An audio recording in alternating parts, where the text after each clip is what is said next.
Yes yes ജയിച്ചു മക്കളെ, ജയിച്ചു. ഇന്ത്യ ജയിച്ചു മക്കളെ, ഇന്ത്യ ജയിച്ചു. ഇന്ത്യ ഓസ്ട്രേലിയ തകർത്ത് സെമി ഫൈനലെത്തി. യെസ്. ഹലോ, നമസ്കാരം. എല്ലാവർക്കും പുതിയൊരു വീഡിയോയിലേക്ക് വീണ്ടും സ്വാഗതം. അപ്പോൾ ഞാൻ തൊട്ട് മുന്നേ ഒരു വീഡിയോ ഇട്ടിട്ടുണ്ടായിരുന്നു. ഇന്ന് ഇന്ത്യയും ഓസ്ട്രേലിയയും തമ്മിലുള്ള ICC ചാമ്പ്യൻസ് ട്രോഫിന്റെ സെമി ഫൈനൽ മാച്ചാണ്. നമുക്കറിയാം 2023 നമ്മളെല്ലാവരെയും വേദനിപ്പിച്ചുകൊണ്ട് ഇന്ത്യ ഫൈനലിൽ ഓസ്ട്രേലിയയോട് പരാജയപ്പെട്ടു. അത് നമുക്ക് വല്ലാത്ത മറക്കാനാവാത്ത ഒരു മുറിവായിരുന്നു. എപ്പോഴും ഇന്ത്യ ഇതുപോലെ നോക്കൗട്ട് സ്റ്റേജിൽ ഓസ്ട്രേലിയയോട് സാധാരണയായിട്ട് പരാജയപ്പെടാറാണ് ഉണ്ടായിരുന്നത്. പക്ഷേ ഇന്ന് ഇന്ത്യ വളരെ ആധികാരികമായിട്ട് തന്നെ ഒരു വൺ സൈഡഡ് മാച്ചാണെന്ന് തന്നെ പറയാം. നല്ല രീതിയിൽ എല്ലാ ടൈമിലും ഇന്ത്യക്ക് ഒരു ഡോമിനേഷൻ ഉണ്ടായിരുന്നു ഈ മാച്ചിൽ. അപ്പോൾ ഇന്നത്തെ കളി ഭയങ്കരമായിട്ട് ഞാൻ എൻജോയ് ചെയ്തു. എനിക്ക് ഭയങ്കരമായിട്ട് ഇഷ്ടപ്പെട്ടു. അപ്പോൾ ഞാൻ എൻ്റെ ഈ വീഡിയോയിൽ ഞാൻ എൻ്റെ കുറച്ച് മാച്ചിൻ്റെ മൊമെൻറ്റും കാര്യങ്ങളൊക്കെ ഞാൻ വീഡിയോയിൽ ഇട്ടിട്ടുണ്ട്. അപ്പോൾ എല്ലാവരും ആ വീഡിയോൻ്റെ ബാക്കി കാണുക. ഓക്കെ. ഹലോ ഗായ്സ്, എല്ലാവർക്കും പുതിയൊരു വീഡിയോയിലേക്ക് സ്വാഗതം. നമ്മുടെ കളി ഇന്ത്യ ഓസ്ട്രേലിയ കളി ഞാനൊരു വീഡിയോ ഇട്ടിട്ടുണ്ടായിരുന്നു. ഞാൻ നല്ല ടെൻഷനോടെയാണ് കളി കാണുന്നത്. പക്ഷേ ഇപ്പോൾ ടെൻഷനെല്ലാം ഏകദേശം പോയി.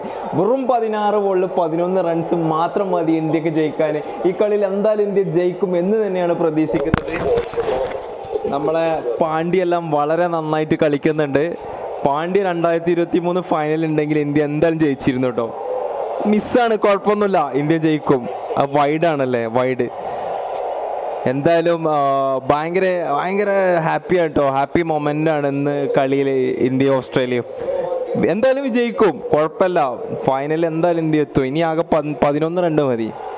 ഹാർദിക് പാണ്ഡ്യ ഔട്ടായിട്ടോ. ഇനി കുഴപ്പമില്ല, 6 റൺ എടുക്കാനുള്ളൂ. ഞാൻ ഹാർദിക് പാണ്ഡ്യ 6 എടുത്ത് ജയിപ്പിക്കും എന്ന് വിചാരിച്ചു. ഇനിയും കുഴപ്പമില്ല, 5-6 റണ്ണൊക്കെ ബാക്കിയുള്ളൂ. എന്തായാലും ജയിക്കും. കാരണം തോൽവി എന്നുള്ള ഒരു സാധ്യത ഈ ഒരു സമയത്ത് ഉദിക്കുന്നില്ല. എന്തായാലും ജയിക്കും എന്ന് തന്നെ നമുക്ക് പ്രതീക്ഷിക്കാം. പാണ്ഡ്യ 6 അടിക്കേണ്ടതായിരുന്നു ആ ലാസ്റ്റ് ബോള്.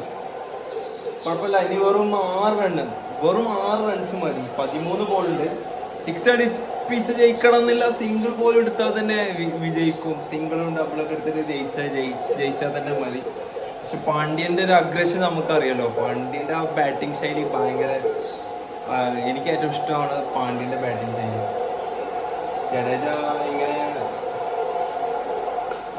ജഡേജ സിംഗിൾ എടുത്തിട്ടുണ്ട്. ഒരു ജഡേജയാണ്. അല്ല, 5 റൺസ് മാത്രം മതി. എന്തായാലും ഈസിയായിട്ട് ജയിക്കും.